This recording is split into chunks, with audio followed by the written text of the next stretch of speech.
In this video, we're going to learn about the action potential, which is the sending of a nerve impulse from one end of a neuron to the next.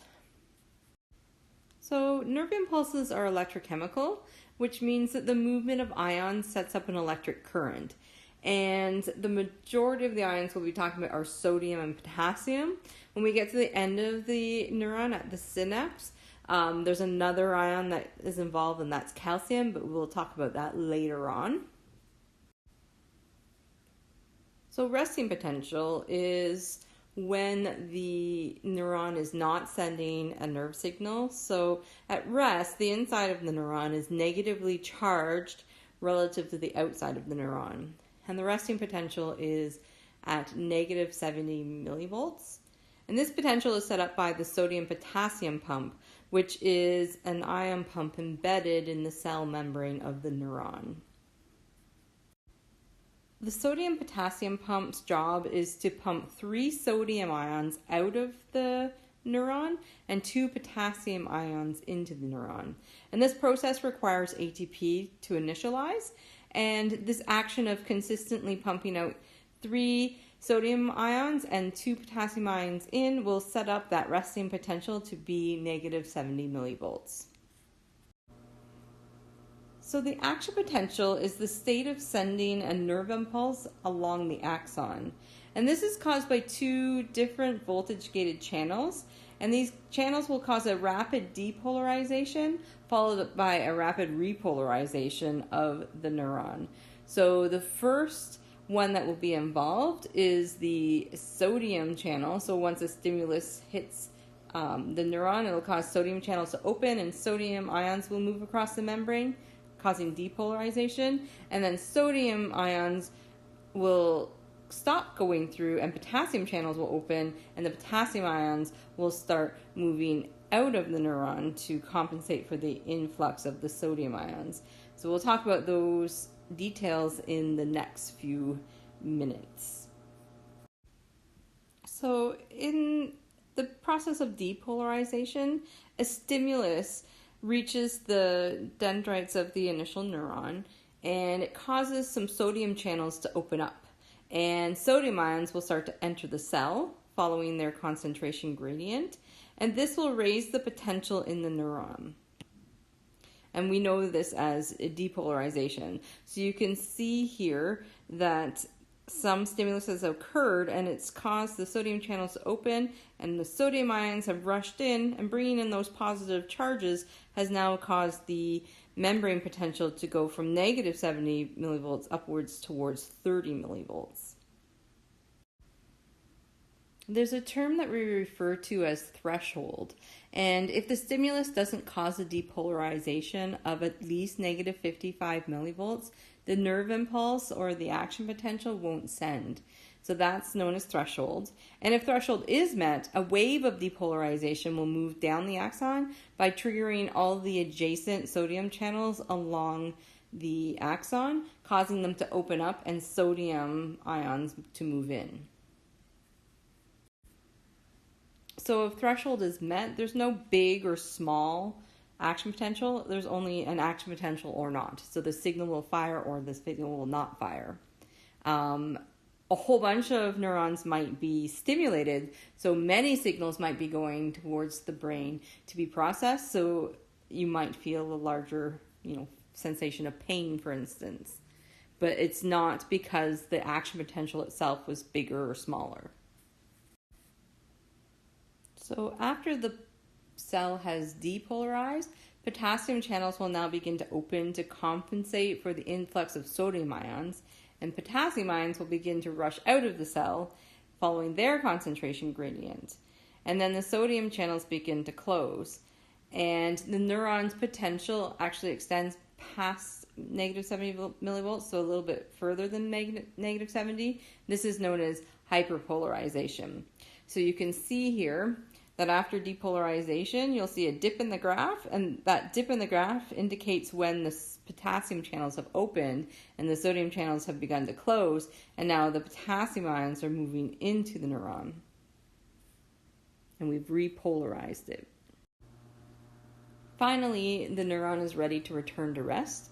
So the potassium channels will close, but now we have our potassium ions and our sodium ions on the opposite side of the neuron than they're supposed to be at rest. So the sodium-potassium pump has to return those ions back to their correct positions. So 3 sodiums will be pumped out for every 2 potassiums pumped in. And eventually we'll have that, that resting potential of negative 70 millivolts back.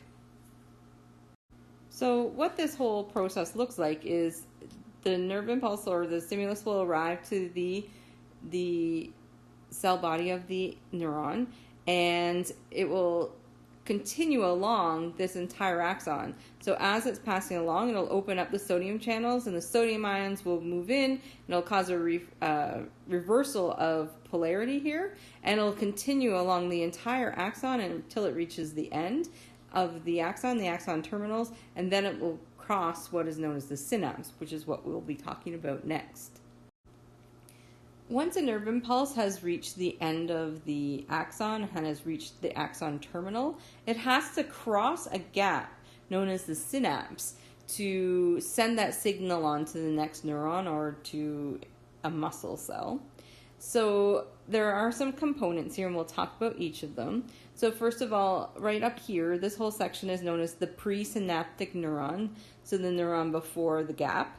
And in this neuron, there are all these little vesicles. They kind of look like chocolate chip cookies, but they're actually vesicles containing neurotransmitter, which we'll refer to as NT. These little spots right here, these are 2 calcium channels. They play an important role in the synapse. Over here, these little green things are the receptors for the neurotransmitter found on the postsynaptic neuron. So this would be a dendrite of the postsynaptic neuron with some embedded receptors here.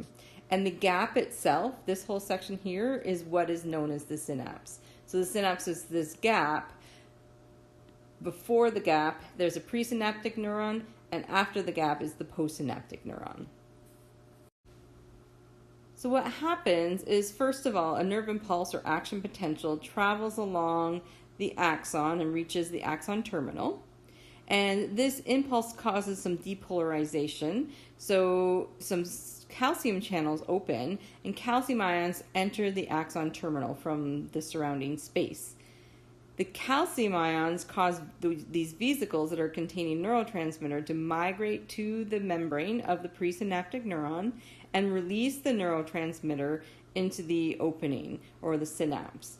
And that neurotransmitter will migrate across the synapse to the postsynaptic membrane and will bind to receptors right here on that postsynaptic membrane, and it will cause the nerve impulse to be continued along the next neuron.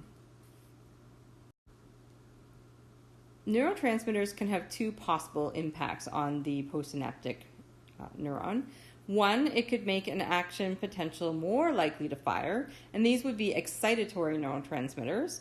Or 2, they might make an action potential less likely to fire, and these would be known as inhibitory neurotransmitters.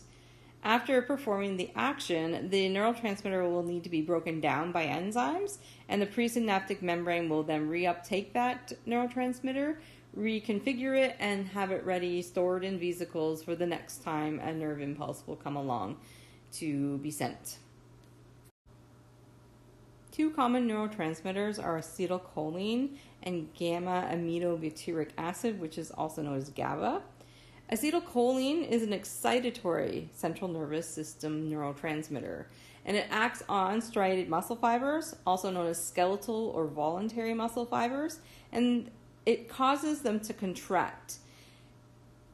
Acetylcholine is broken down by acetylcholine esterase into acetate and choline, and when that happens, it allows the muscle to relax. GABA is an inhibitory neurotransmitter, and its job is to calm and reduce the activity of neurons. So many anti-anxiety medications actually increase the amount of GABA in synapses.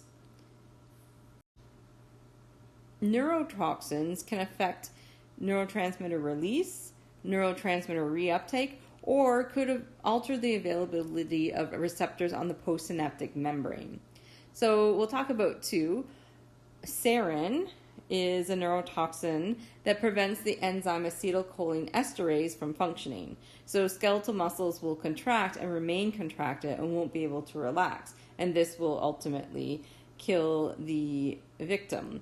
So sarin has been most recently used in the conflicts in Syria and has been used as a chemical weapon and is definitely quite an issue. Clostridium botulinum, also known as Botox or botulism, prevents the release of acetylcholine altogether, so the nerve impulses never pass on to the next cell. So botulism actually can cause paralysis. The muscle won't even be able to contract in this case. So you might ask yourself, why would we use Botox commercially as an anti-wrinkle treatment and other treatments like to prevent sweating and even possibly to treat migraines? So because it causes paralysis, it also causes some like cell leakage. So for the wrinkle treatment, what happens is fluid will come out of the cells and fill in and plump up and cause swelling. So you actually fill in those wrinkles. But one of the side effects is that you can't really move your face as well after you've had a Botox treatment.